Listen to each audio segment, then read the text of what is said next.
Come on, Scoot. You can do it. Come on. You gotta exercise. That's my old dog. He's 13. And couldn't walk last week. And I had to hold him up for almost 10 days. And I got him back to health. I gave him hydrogen water, cell salts, and kept magnetic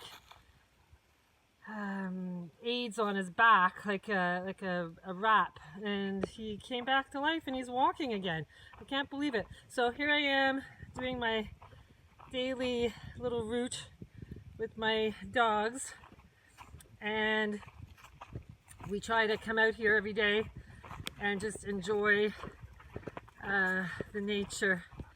And this is a really special place for me. Actually, I'll show you. This is where my husband is actually buried, and I come here and go on the swing every day. And oh, here's my other little dog. We just clipped him. He looks hilarious now, but he gets too hot in the summer. So this is the path, and I'm just gonna keep on going here and show you guys the woods that I come and enjoy my time in. And it's so amazing because the leaves are just starting to come on the trees, and you can see the trees. I don't know if you can see that green. It's like a lime green, and I love this time of year because the leaves, none of them are damaged from bugs or anything, and everything just looks so lush. And the green, I don't know if you guys ever do that. You look out of one eye. Artists do that, right? You close one eye, the green is darker. But I find it so vivid when you get that light green. And you can see here, the leaves are just, they're so lush. And these are maple woods, mostly. There's a little other assortment in here, like poplar and stuff, but the maple trees, I want to show you the size of them. These trees here are a little bit smaller, but I'm gonna show you guys how big the trees get. So here's a little bit older part of the woods, and you can see the trees, the size of them.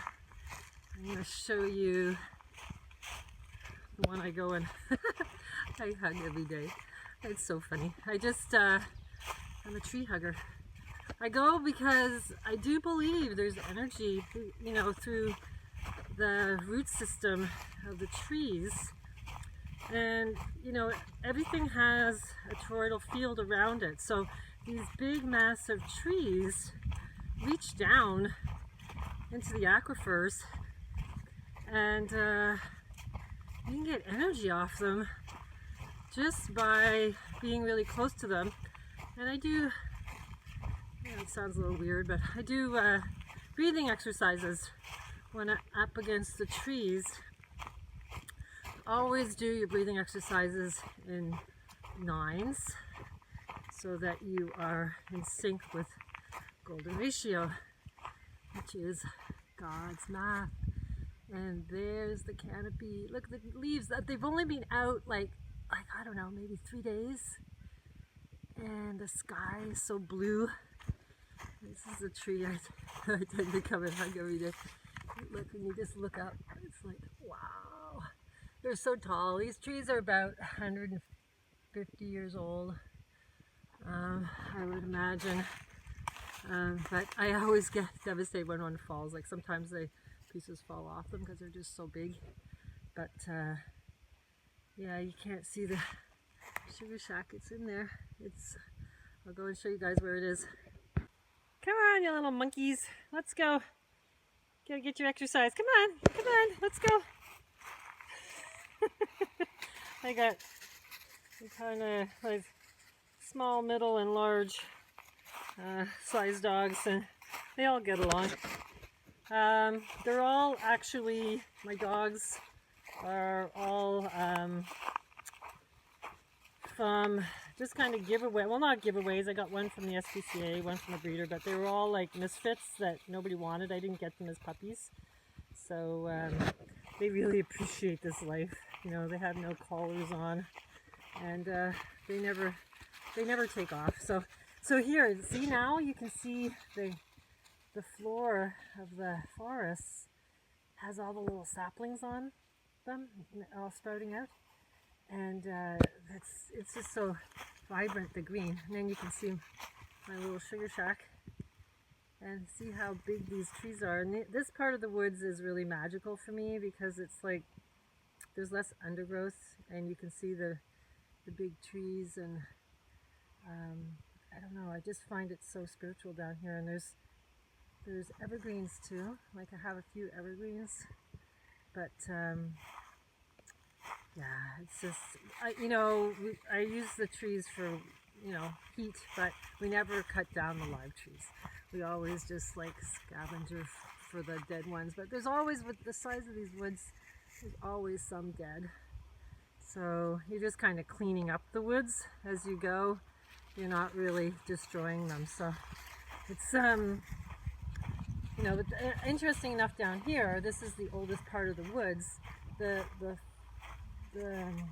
floor is more open, you see, and I don't know if it's because they cleaned them out so much down here, like they took out all the underbrush.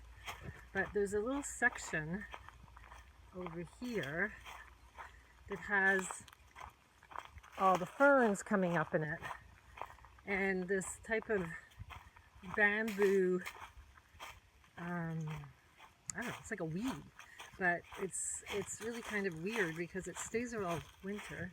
You see the bamboo and those sticks, but then you see the ferns coming up, and here's my shack.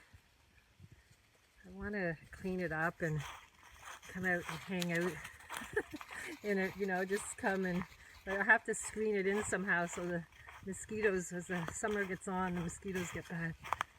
So here it's kind of like this. I had a picture of it where you can see right through. It's an old tree trunk. It's hollow. But I kind of think of it like kind of like the Alice in Wonderland. You know, you're going into the rabbit hole. It's like, it's funny. That's what it reminds me of. But yeah, so this is it in the blue sky, and the leaves are back on the trees.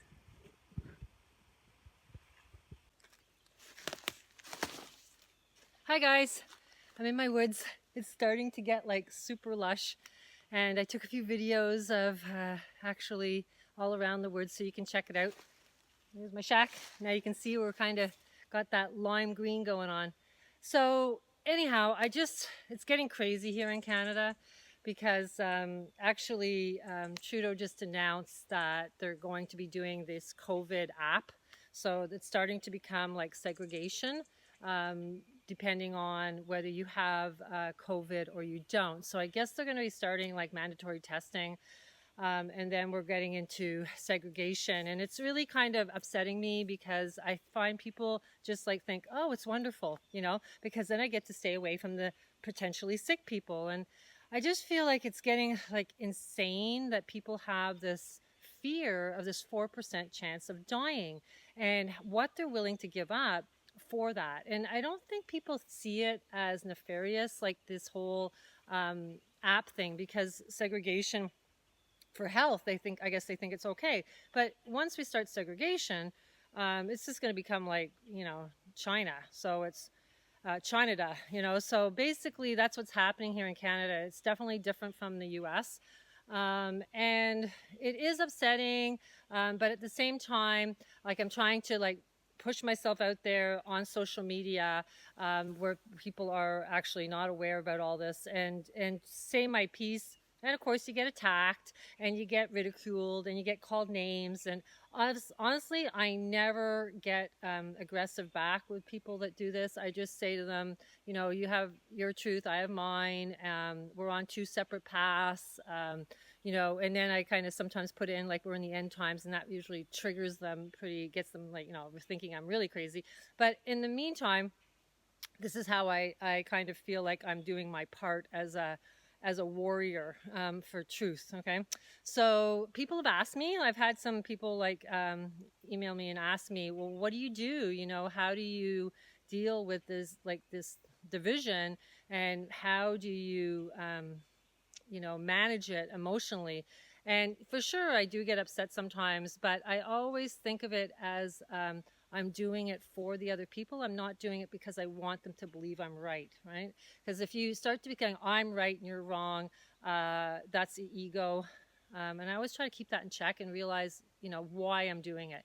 And then then there has to become a point where you have to say, well, I respect their decision. They're not into it. But if you, as long as you've dropped the information, it's kind of like your karma is free. Okay? Basically, you've said, this is what I believe. Do what you want with the information, and I'm free from helping you anymore, especially because you don't want to be helped. So I've done my piece. So it's a fine line to balance all that. It gets kind of complicated. So I just wanted to talk about that. And I wanted to talk about the vaccine again. I guess that's going to be all part of it. And I'm assuming they're letting people have a little bit more freedom over the summer to get back to work and everything. And then they're going to say, look what happened. You know, you went back to work, and, you know, now we have to really enforce the vaccines, and we have to really enforce the segregation. This is the way I see it. It's all kind of like pretty clear to me, and the way I see it's all being played out. So I think they're going to give us the summer to have a little bit of, you know, freedom to some degree. And then in the fall, most likely, it will all start to kind of get really crazy. So we're in some really crazy times ahead, because people are hearing us, right? People are starting to see that we're like really pushing for the freedom and rights, at least in Canada. And of course, obviously in the United States, people have been doing it for a long time, the last 3 years. But in Canada, we've just been sleeping. So so now we're starting to push a little bit more. There's people actually, you know, on Facebook. There's groups now like Freedoms, Where We Go One, We Go All in Canada. And so it's starting to grow here. But at the same time, I feel like it's really slow. And I just think people will most likely take that patch, and whether they believe it has a barcode in it, or whether they don't care, that they don't think, oh, well, I have a tattoo with a barcode. Oh, well, you know, that's their choice, I guess, in the end, right?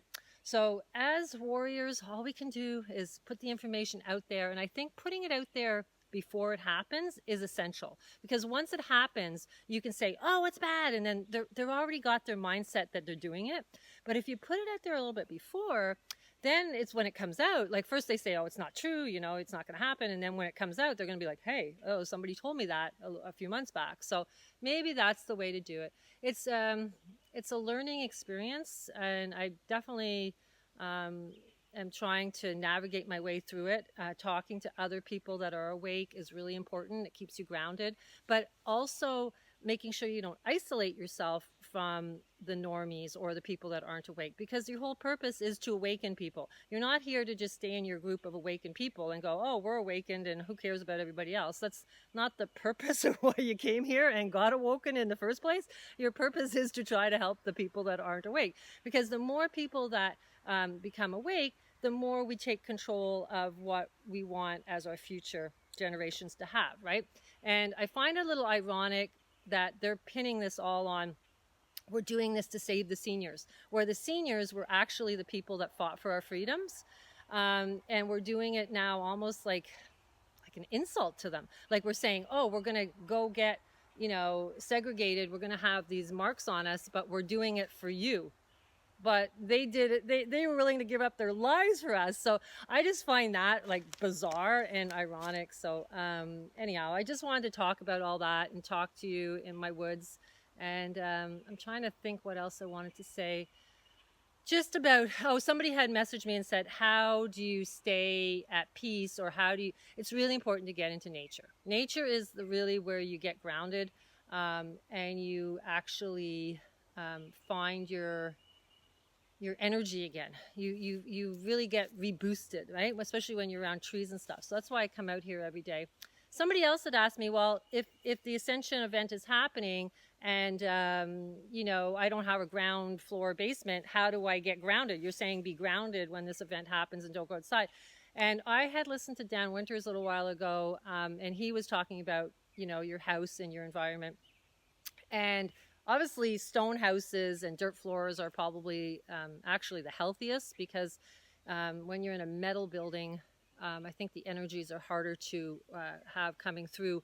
But a good thing that he spoke about was that you can ground your house, not just your electrical, you know, outlets and stuff like most houses have, but actually ground your house with copper wire and then run that through your floorboards. And that would probably, yeah, I saw it on the internet too. It's like people do it for lightning storms and stuff. So I just wanted to mention that as well. So yeah, so I hope everybody's well. I hope everybody's trying to find their inner peace through all this. It is crazy times. And it's just a matter of trying to negotiate it through it. And you're going to go up and down. Like, and there's no way you're just going to like come through this like perfectly fine. You know, you're going to have emotional days. You're going to have people triggering you and you wanting to say I'm right. But you always have to keep going back. I'm doing this for them. I'm not doing this to hurt them and make them feel like idiots, right? You're doing it to help them awaken. So if you start insulting them, for sure they're going to turn off to the information that you're sharing. So really important to keep that in mind. So anyhow, I just wanted to do this little short video, show you my woods that have all the leaves are starting to come out. And I love this time of year because it's so vibrant, the color green, and nothing's dried up yet. So just checking out, and I'll talk to you guys soon. Okay, bye.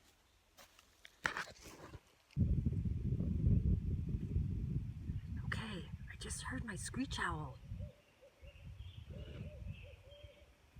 Did you hear it? He doesn't usually call during the day, and it's almost like he knew I was out here filming. He comes and talks to me at night, and when I'm sitting outside.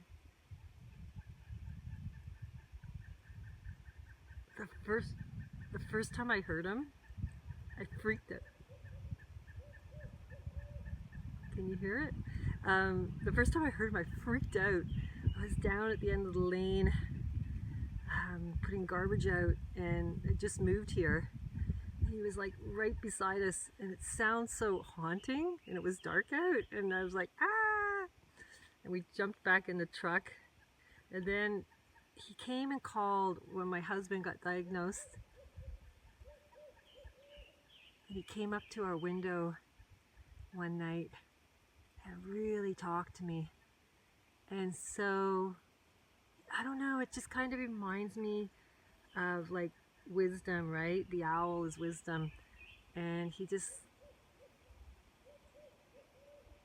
lets me know like there's a higher consciousness, and it makes me feel like I'm still attached, like, because it was so spiritual when he used to come to a window when my husband just found out he had cancer. And so I kind of feel like he's communicating back his energy. So it's a spiritual thing for me to hear the owl. So anyhow, I just wanted to share that with you. Can't believe he came and talked to you guys.